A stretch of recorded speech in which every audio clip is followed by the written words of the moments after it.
Tanzanie. Pour les anthropologues, l'un des berceaux de l'humanité. Ce pays d'Afrique de l'Est sous mandat britannique jusqu'en 1961 réunit depuis 1964 le Tanganyika et l'île de Zanzibar. La population est essentiellement d'origine bantoue. 34 millions de personnes dont le revenu moyen reste l'un des plus faibles du monde. Seuls 4% du territoire permettent une agriculture extensive.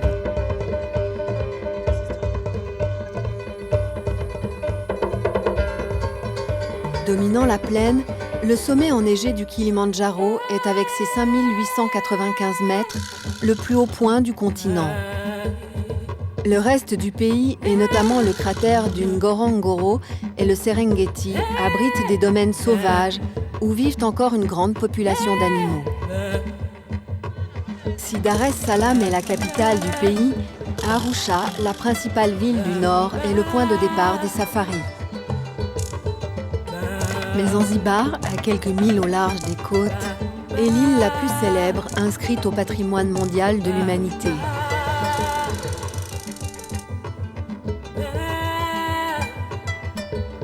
Survivre dans la savane tanzanienne a toujours été difficile. Les tribus ont appris à tirer le meilleur parti de ce que pouvait leur offrir leur environnement.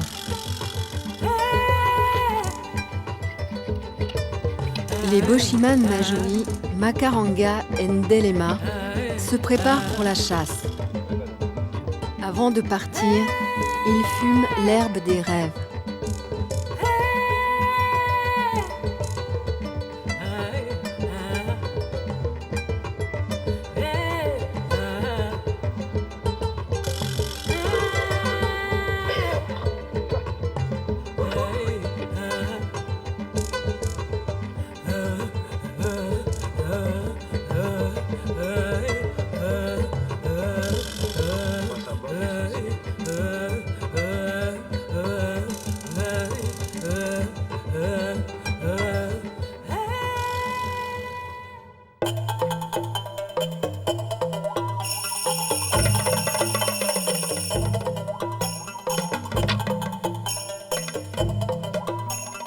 Avec leur arc et leurs flèches, ramener du gibier au village n'est pas une chose assurée.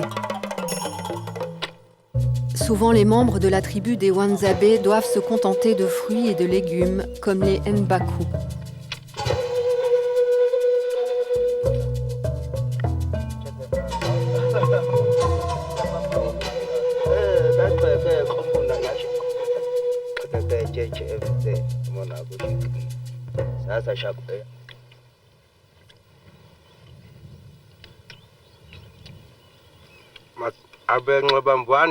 Le Nbaku remplit le ventre, calme la soif et il est sain. C'est un aliment traditionnel chez nous, les Wahhazabe.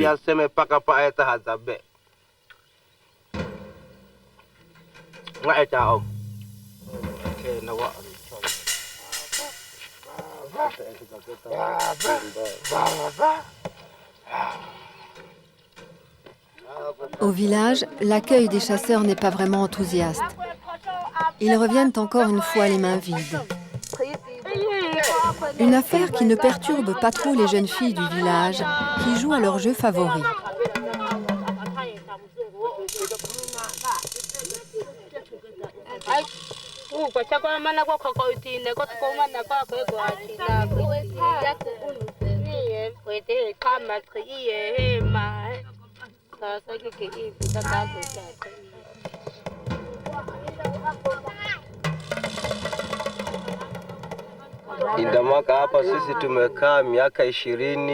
Notre famille vit depuis 20 ans maintenant dans cet endroit. En fait, nos journées se ressemblent presque toutes. Nous allons à la chasse, cherchons du miel, et quand nous sommes de retour à la maison, on mange et on boit.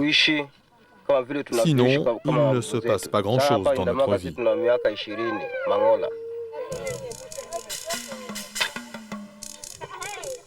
À l'ombre, sous les arbres, les hommes fabriquent leurs flèches pour la prochaine chasse du matin. Puis en début d'après-midi, la vie du village s'arrête. Par 40 degrés, l'heure est à la sieste.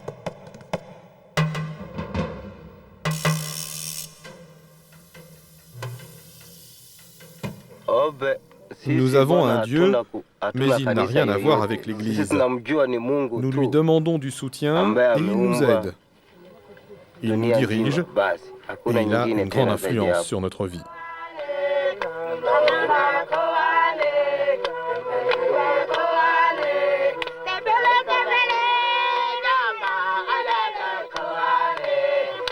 Les chants et les danses des Wanzabé l'implorent pour avoir plus de succès dans les prochains jours. Une occasion aussi de s'amuser, et elles ne sont pas nombreuses chez les Bushman.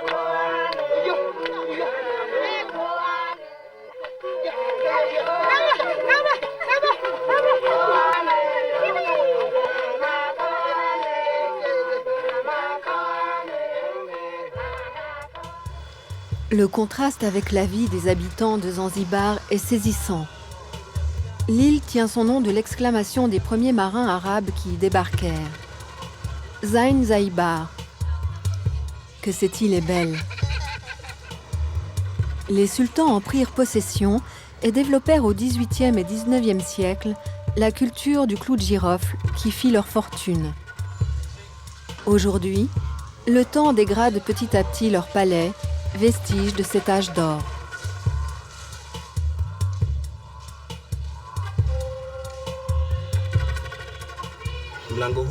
Cette porte-ci est la plus vieille porte de Zanzibar. Elle a à peu près 200 ans, c'est une porte arabe. Elle a une culbute carrée. Ici, de l'autre côté, c'est une porte swahili. On la reconnaît à sa courbure arrondie sur le dessus. Saïdi Amer est guide. Il connaît les moindres ruelles de la ville. Les façades en pierre de corail et blanchies à la chaux ne sont que rarement entretenues et ravalées. Mais c'est aussi ce qui fait le charme inimitable de la ville. Chaque porte a une histoire particulière. Ces pointes en laiton viennent d'Inde. Ce sont de prétendus piquants à éléphants. Les Indiens voulaient avec cela éloigner les éléphants de guerre qui étaient mis en place pour défoncer les grandes portes. Ici, dans la Stone Town, les pointes ne sont plus que des décorations. Zanzibar a toujours été un carrefour commercial. Avant la présence arabe, les Indiens y avaient installé leur comptoir. Traditionnellement, les chantiers des palais commençaient par la construction des portes. Ceci symbolise une chaîne d'encre. En cela, il est clair que celui qui habitait ici ne venait pas de Zanzibar, mais qu'au contraire, il avait immigré d'une ville quelconque.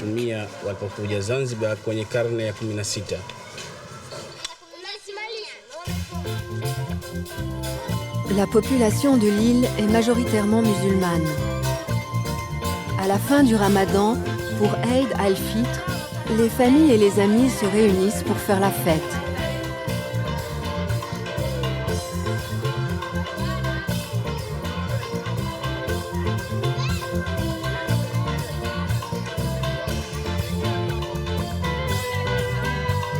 Saïdi vient partager le repas de ses cousins. Du biryani, le plat traditionnel hérité des Indiens. Du riz revenu avec du poulet et des oignons. Les hommes et les femmes mangent à même le sol, chacun de leur côté. Pendant que Saïdi finit son repas, en ville, la population profite de la douceur de la fin de journée pour fêter l'événement. Chacun à sa manière.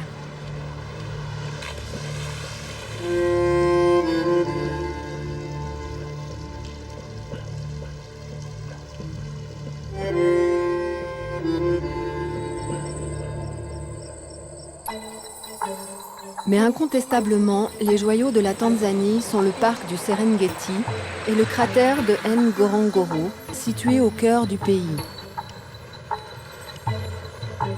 Deux paradis pour les animaux et ceux qui veulent les admirer.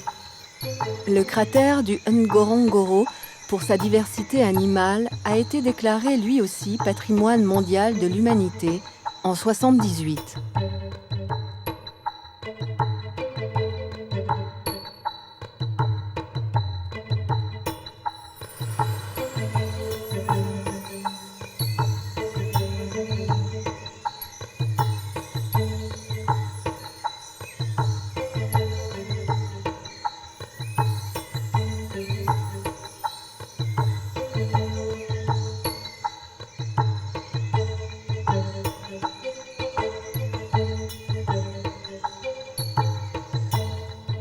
Beata Jérôme a un attachement particulier pour cette région dans laquelle elle gère un hôtel.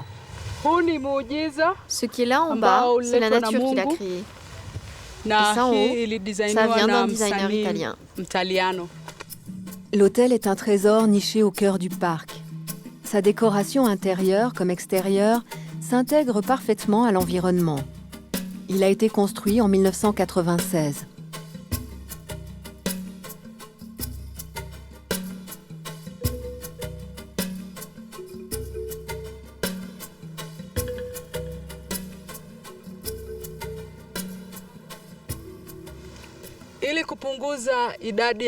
Chaque année, plus de 200 000 invités de safari viennent. C'est pourquoi nous avons divisé par 2 le nombre de nos chambres.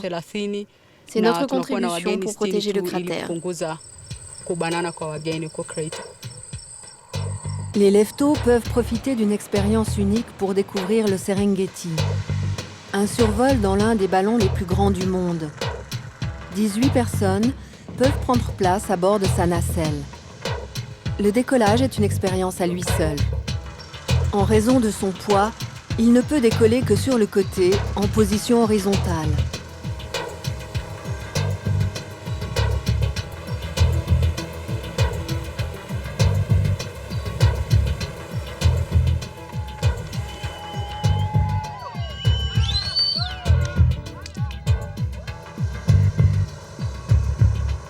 Du ciel, le point de vue sur le parc est exceptionnel.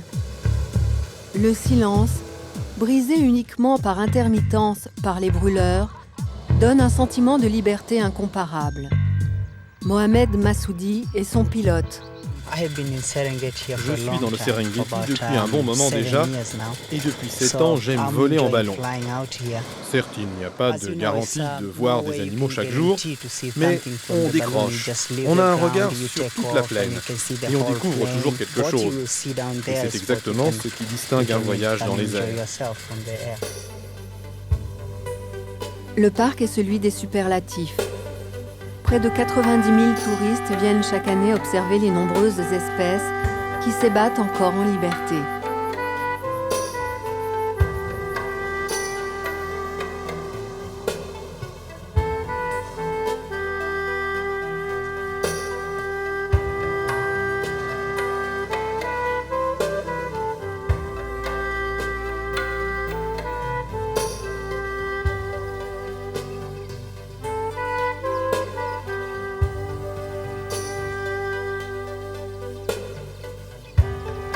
Au bord de la réserve Masai Mara, le pays des fiers Maasai, les amateurs de safari peuvent vivre une autre expérience originale. Mike et Delen Sanders, originaires d'Afrique du Sud, ont créé le Kleinskam, un nouveau concept qui se veut juste pour tout le monde. Les animaux, les touristes et les Maasai. D'un côté, ils s'occupent de leur hôtel, des clients, et ils forment les Maasai qui travaillent ici.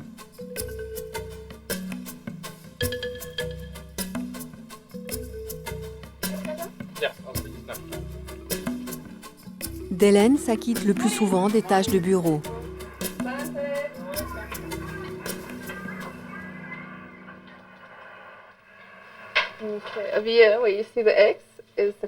Nous sommes ici dans le Kleinskam, qui se trouve assez précisément à la frontière entre Serengeti et le Masai Mara kényan. Dans ce site, il y a des écoles que nous accompagnons et tout à droite en bas sur la carte, c'est le domaine où nous essayons de construire une petite station médicale et où la plupart des projets de notre fonds de développement sont établis. Pendant ce temps, Mike est sur la route avec les clients. Les deux restent en contact radio. Les revenus de l'hôtel permettent de financer les différentes actions, mais ils sont également suivis dans leurs projets par une fondation privée, le Fonds rural d'investissement.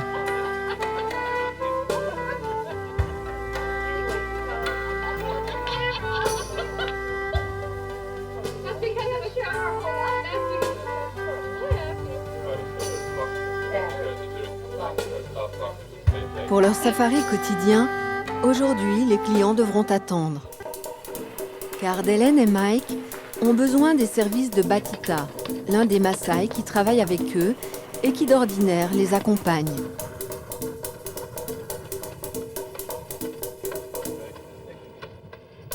Ils doivent rendre visite aux doyens du village des Maasai. Ces fiers guerriers sont aussi des pasteurs qui vivent en petites communautés de 8 à 15 huttes. Les visites régulières de Mike et de Delaine créent des liens de confiance indispensables au développement du projet. Mike est aujourd'hui devenu un ami de la tribu. La première rencontre a été décisive.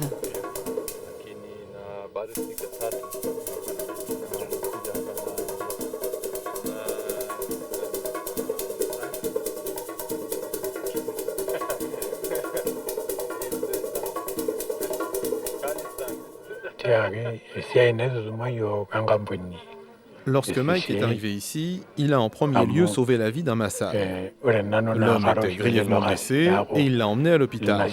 Il a tout de suite pris un bon départ. Depuis, il aide et soutient les Maasai tant qu'il le peut et nous sommes très contents qu'il soit venu d'Afrique du Sud.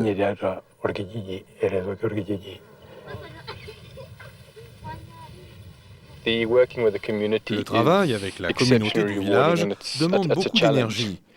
Mais c'est aussi un grand défi. Par exemple, nous essayons de récolter de l'argent pour l'école principale qui ne reçoit plus de soutien de la part de l'État.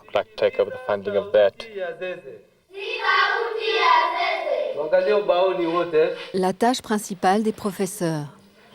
Enseigner aux enfants le Kiswahili, la deuxième langue nationale du pays.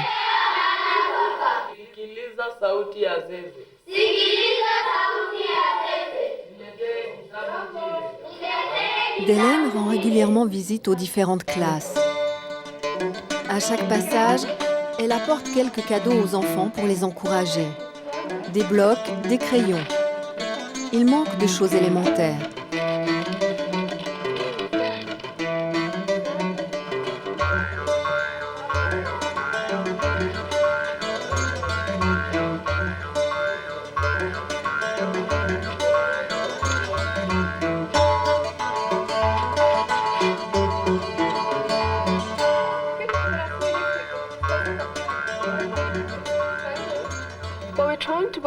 Nous essayons d'établir un meilleur rapport à l'école. Elle accueille beaucoup d'enfants de nos employés. C'est clair qu'il y a des manques de tous les côtés, rien que les fenêtres, les portes, les toilettes, mais nous essayons d'y remédier. Et ensuite, nous aimerions emmener les enfants en safari pour leur montrer que les animaux et le paysage ont de la valeur. Nous voudrions simplement leur apporter plus dès leur plus jeune âge. Ces enfants sont l'avenir du pays. Ces initiatives doivent leur permettre de mieux l'affronter sans pour autant perdre leur identité. Et chez les Maasai, cette dimension est très importante. Construire les huttes est une affaire de femmes. Ici, c'est l'endroit pour les chèvres. Au milieu, c'est l'emplacement du feu. Et nous dormons à sa gauche. Les murs sont enduits de fumier. Quand le fumier est sec, ça rend notre maison stable et absolument étanche. Tôt le matin, à Nkikoué, un village Maasai, tous les bœufs du village sont encore à l'intérieur du kraal, à l'abri des carnassiers et des voleurs. Ces troupeaux sont toute leur richesse.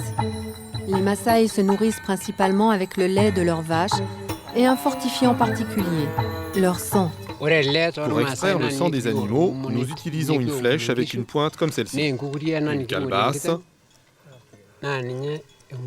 Boire leur sang augmente l'énergie dans le corps. Et nous utilisons également un arc.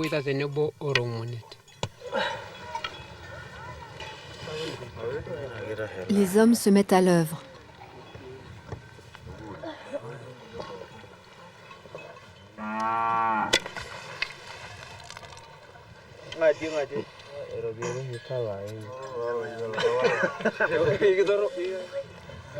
Le sang est mélangé dans la calebasse avec du lait fraîchement trait.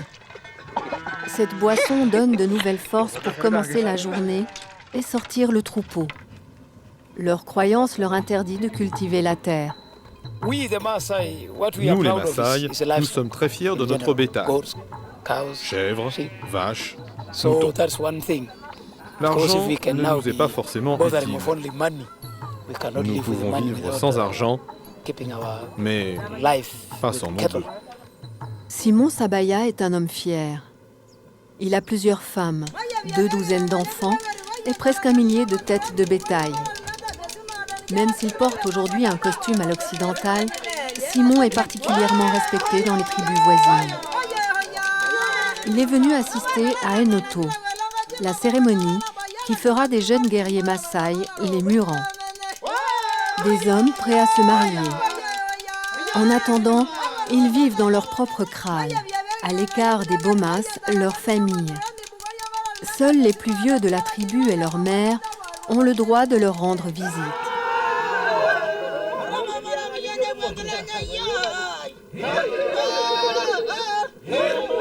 Cette danse est le point d'orgue de la cérémonie. Celui qui réussit à sauter le plus haut aura la position hiérarchique la plus élevée. Les mères veillent attentivement sur leurs jeunes guerriers. Dans les derniers mois précédant la cérémonie, ils sont chargés de leur transmettre le savoir de la tribu et de leur clan. La danse se poursuit par la marche des Oa.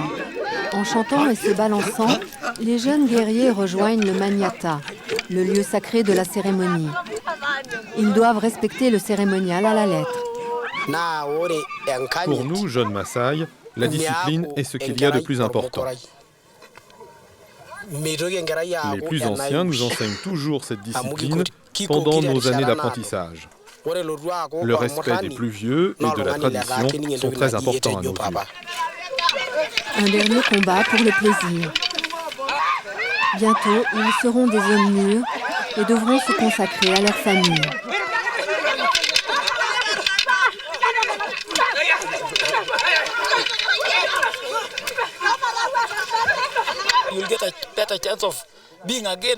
Les jeunes guerriers ont à présent la chance de devenir les hommes mûrs qui, plus tard, instruiront les nouvelles générations.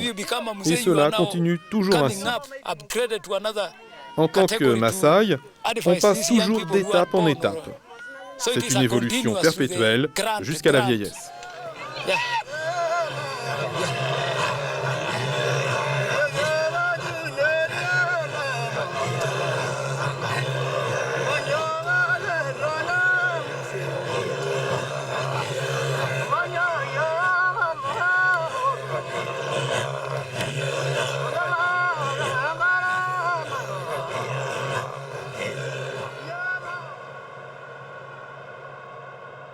Si la survie des Maasai dépend principalement de leurs troupeaux, sur les bords du lac Victoria, un autre peuple, les Luo, compte lui sur la pêche. Le lac Victoria leur facilite la tâche. Avec plus de 300 espèces recensées, il est le plus poissonneux d'Afrique. Amos Oswago Abayo et ses hommes embarquent chaque soir sur leur dhow, leur pirogue à voile.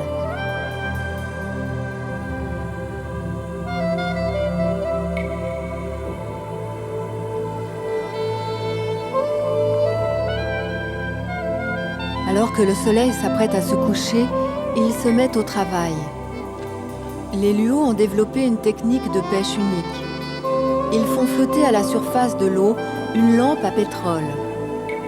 Sa lumière attire de nombreux moucherons et moustiques qui, à leur tour, attirent les poissons, des white lip. Le white lip voit les moucherons tourner au-dessus de l'eau et nage vers la surface directement dans nos filets. Nous les retirons environ 6 heures après et nous avons souvent de la chance avec cette astuce.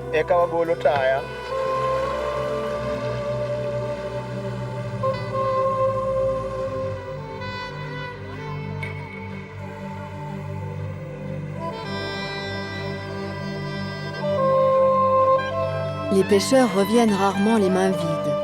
Cette fois, ce sont des perches du Nil qui sont venues se faire prendre dans leurs filets. Elles peuvent peser jusqu'à plusieurs kilos. Sur le marché de Nyakueri, Amos en obtient un bon prix. Il peut maintenant rentrer chez lui. Sa femme l'attend pour préparer le déjeuner. Au menu, du poisson bien entendu. Heureusement, la famille ne viendra pas au grand complet. Elle compte en plus d'Amos, sa mère, ses 3 femmes, ses 16 enfants dont certains sont déjà mariés, et ses 25 petits-enfants.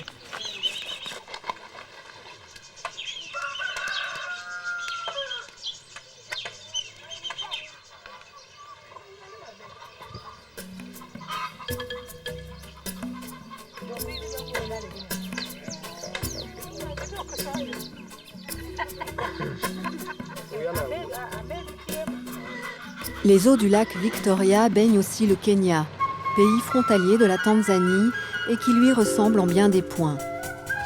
Un pays d'étonnant contraste entre d'immenses régions presque vides, paradis des amateurs de safari, et des territoires surpeuplés où les problèmes fonciers prennent une ampleur inquiétante.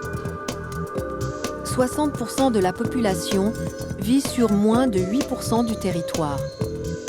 Une répartition qui s'explique à la fois par la géographie, mais aussi par l'histoire. Avec l'un des taux d'accroissement naturel les plus élevés au monde, la population aujourd'hui estimée à 30 millions d'habitants a triplé en 3 décennies. L'ethnie majoritaire reste celle des Swahili. La capitale est Nairobi, mais la porte du Kenya est Mombasa, sur l'océan Indien. Les défenses d'éléphants sont l'emblème de la deuxième ville du pays. Elle compte plus de 600 000 habitants. Mombasa est le berceau d'un artisanat très développé, et notamment dans le domaine du textile. Toutes les femmes sur la côte aiment et portent des kangas, ces pièces d'étoffe bigarrée. Sabina a 23 ans et habite dans une banlieue de Mombasa.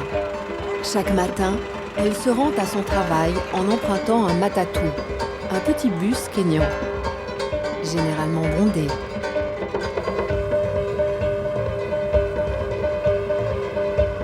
Sabina travaille dans le centre de Mombasa, dans un petit atelier de fabrication de kangas. Ils ont été montés spécialement pour les femmes sans travail.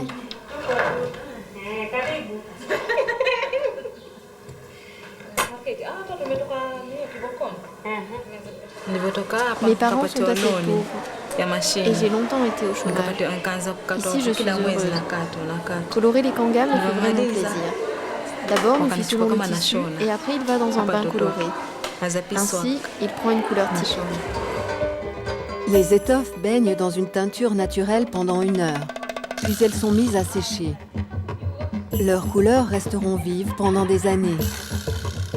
Sabina aime particulièrement le rouge et le vert. Les pièces de tissu sont ensuite ourlées ou cousues pour confectionner des robes ou des chemises.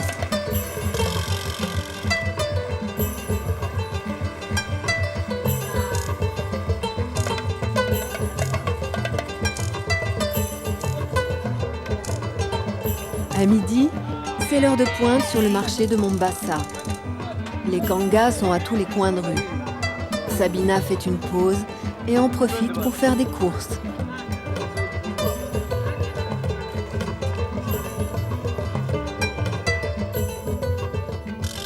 Mais sa journée de travail est loin d'être terminée.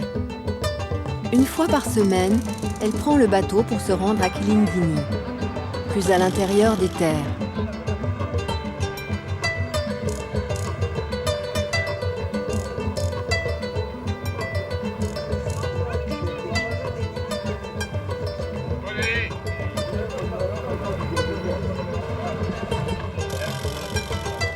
Tous les commerçants de la région participent au marché flottant qui s'y tient. Ils attirent de nombreux touristes qui sont une aubaine pour Sabina et les autres marchands. Mais cette fois, pas de vente.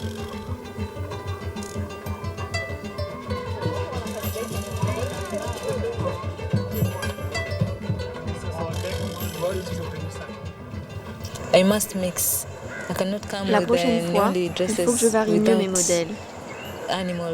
Les touristes voudront certainement acheter des kangas sur lesquels il y a des animaux.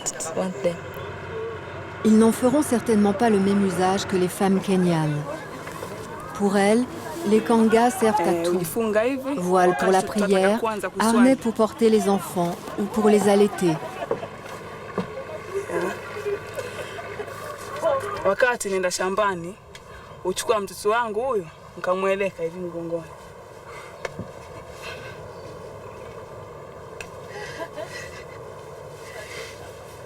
hivi nikalima kapika, kamleta hivi mbele kama yualia akanyonya. Sawa.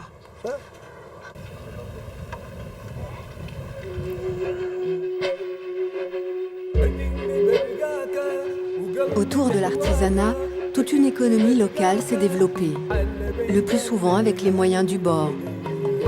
Dans les familles les plus pauvres, le système D est de rigueur. Rien n'est perdu et tout se transforme. Mina vit au bord de l'océan Indien.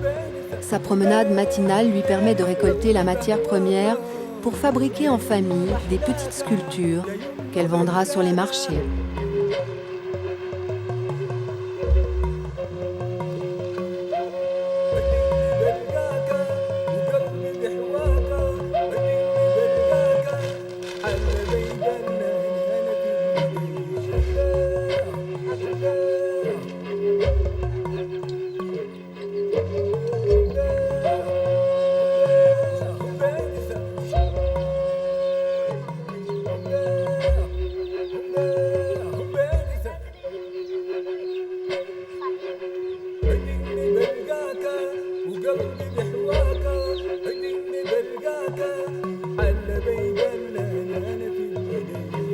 Des tongs, une lame de scie ou de rasoir, beaucoup de dextérité et les chaussures se transforment en tortues. Les vraies vivent au large dans l'océan, mais elles viennent se reproduire sur les plages isolées autour de l'île de Kiwayu, dans la réserve marine nationale de Kiunga. C'est là qu'Ali Mohamed patrouille. Au quotidien, il est pêcheur, mais il travaille aussi pour le World Wide Fund for Nature. Les tortues de mer verte sont en voie de disparition. Il est chargé de surveiller leurs nids. Ils sont faciles à découvrir en suivant les traces que laissent les femelles dans le sable.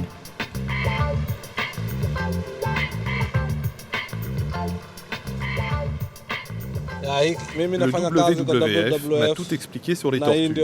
Elles pondent une centaine d'œufs qui restent environ 55 jours dans le sable. Malheureusement, il est habituel qu'environ 10 à 20 œufs soient endommagés par la chaleur extrême ou une forte pluie. Les petits les plus faibles ne survivent pas à l'éclosion. On reconnaît le jaune d'œuf rougeâtre. Plus il devient petit, plus le moment se rapproche pour eux de quitter le nid et de rejoindre la mer.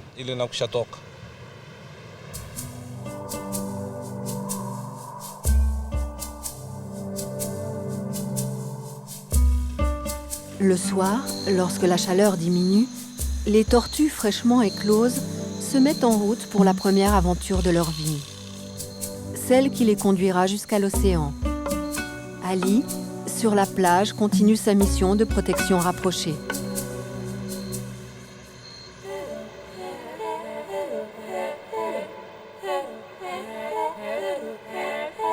Il doit faciliter la tâche des petits et éloigner de leur route les prédateurs qui les guettent sur la plage, comme les oiseaux ou les crabes.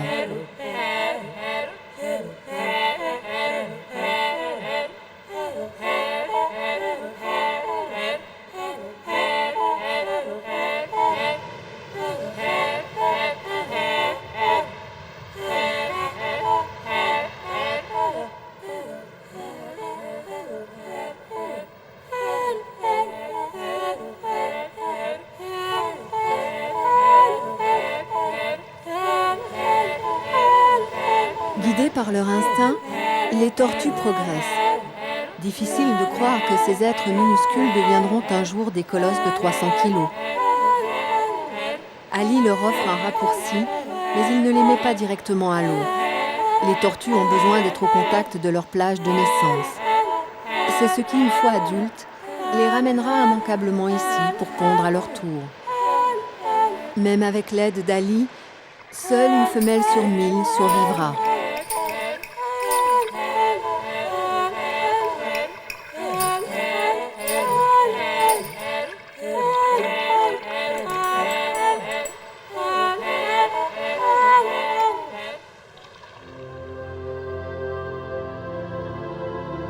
La protection et la sauvegarde des animaux est une préoccupation très importante au Kenya. Le pays a compris depuis longtemps l'enjeu naturel, mais aussi économique, que représentaient pour lui les espèces sauvages. Parmi celles qui font l'objet d'attention particulière, une dizaine de girafes. Chaque matin, Peter leur apporte leur déjeuner. Il est biologiste et travaille depuis plusieurs années dans un centre situé dans les environs de Nairobi.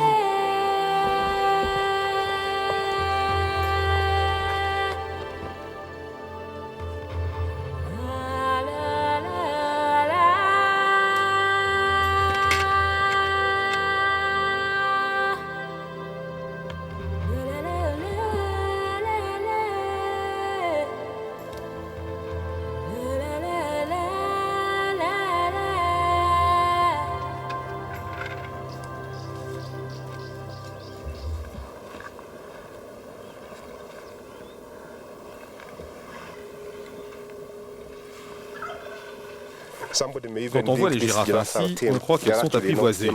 Mais l'impression est trompeuse. Elles ont un grand territoire à leur disposition sur lequel elles peuvent se déplacer librement. Elles ne dépendent pas non plus de cette nourriture. Si elles le veulent, elles peuvent retourner à leur vie sauvage. En fait, je ne peux m'approcher d'elles que parce que je les connais depuis qu'elles sont petites et que je peux évaluer exactement leur comportement. 8 girafes habitent momentanément dans le centre. Quand Peter est à portée de vue avec son seau, elle ne le quitte plus d'un sabot.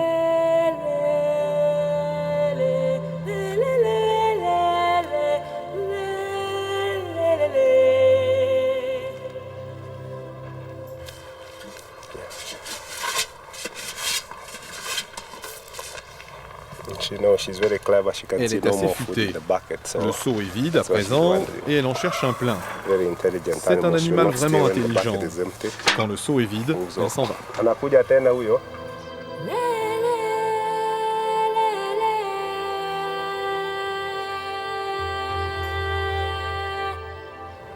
Pendant que les girafes partent se reposer, Peter se transforme en professeur de biologie. Il accueille des classes qui viennent chaque jour dans le centre pour faire connaissance avec ces animaux.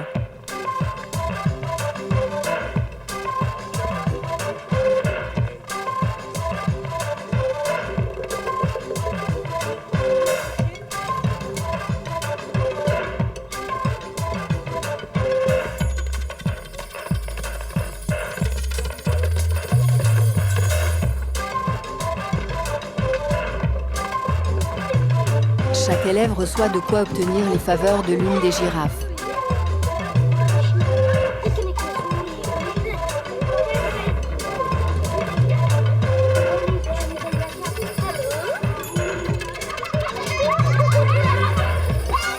Peter veille au grain.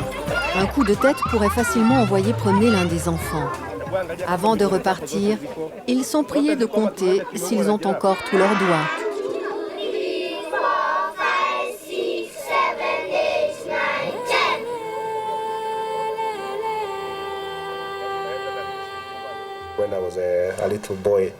Quand j'étais petit, nous devions surveiller les champs et effrayer des singes et d'autres animaux qui voulaient voler les fruits.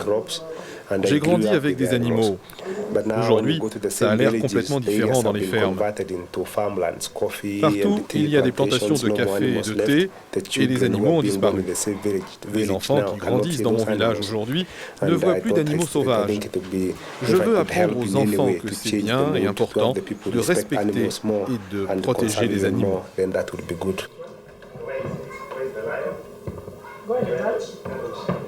Le cours se poursuit par un peu de théorie. Puis un concours de peinture est organisé entre les enfants. Le gagnant se verra offrir une excursion dans l'une des réserves du pays, là où les girafes vivent à l'état sauvage. Elle se fera peut-être dans un des parcs les plus beaux du Kenya, le parc de Nakuru, au bord du lac du même nom, où vivent des milliers de flamants roses.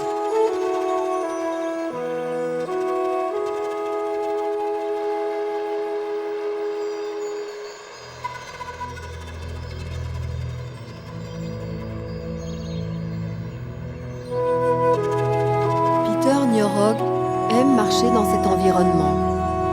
Mais il vit au bord d'un autre lac, dans une maison au charme colonial incomparable.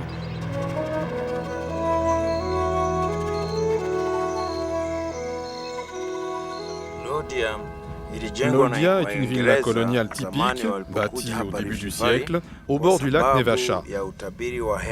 Dans le temps, beaucoup de colons blancs sont venus s'installer dans la vallée du Rif. Aujourd'hui, la villa a été transformée en hôtel. Ici, au coin du feu, on revit un peu de cette atmosphère de l'époque coloniale. Les gens aiment bien fouiller dans les vieux livres de Loldia et regarder les photos jaunies.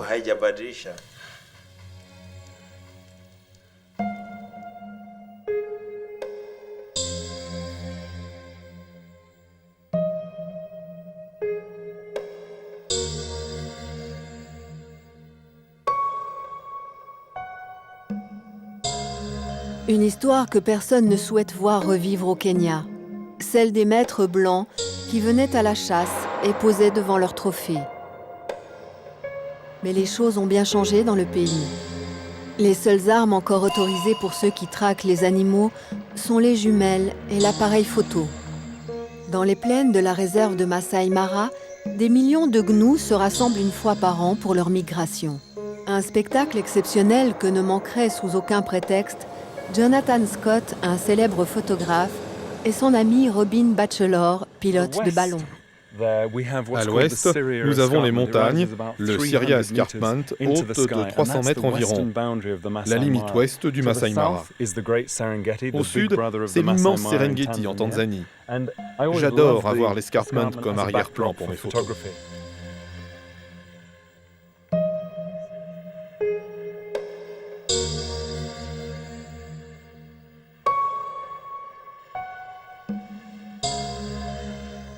Le Mara fait à peu près 1500 km², mais il est plus petit que le Serengeti au sud. La migration des gnous durant la saison sèche commence là-bas.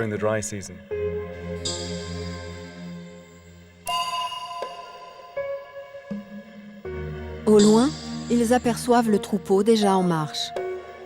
Le pilote trouve rapidement une aire d'atterrissage convenable et Jonathan peut poursuivre son chemin en voiture.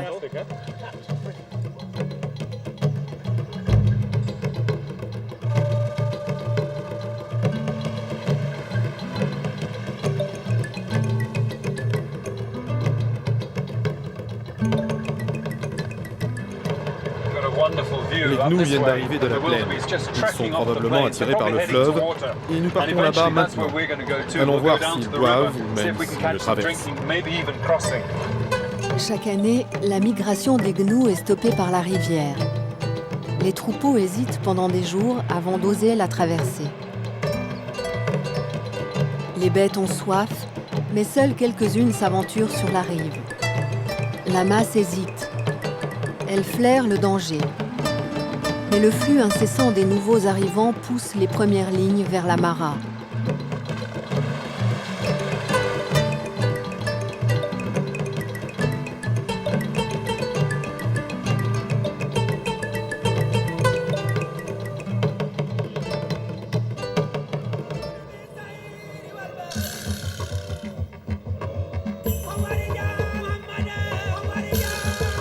Et tout d'un coup, des milliers de gnous commencent à se ruer dans les flots.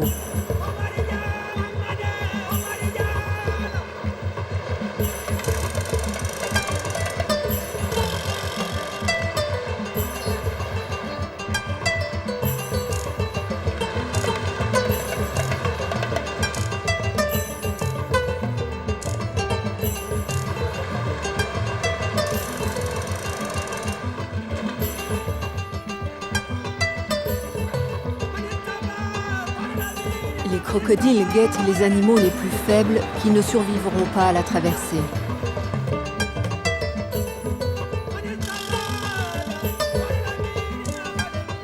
Chaque année, 100 000 d'entre eux meurent en chemin.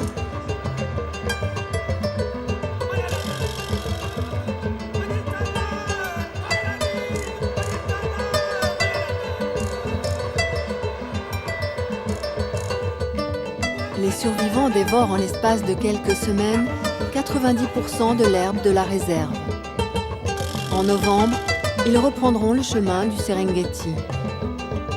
En attendant, les carnassiers profitent de cette aubaine de viande. Les lions se régalent. Ce n'est pas sans raison si dans ces régions leur meute compte jusqu'à 30 bêtes. Jonathan Scott poursuit sa route au milieu de ces animaux qu'il fréquente depuis de nombreuses années.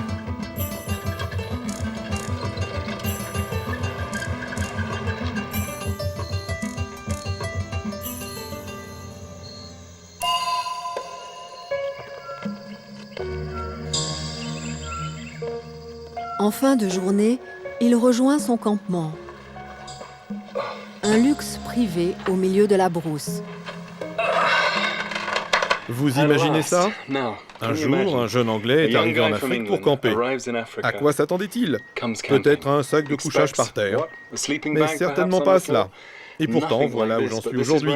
J'habite dans le camp du gouverneur au cœur du Masai Mara. J'y vis depuis 25 ans et c'est vraiment quelque chose d'unique.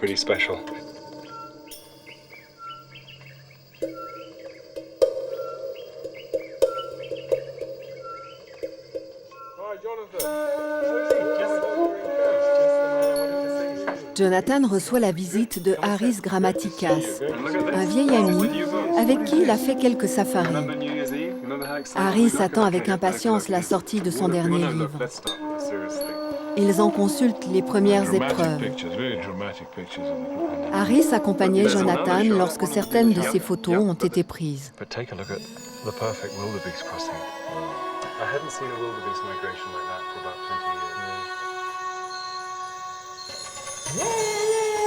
Aujourd'hui, ils n'ont plus qu'une seule obsession.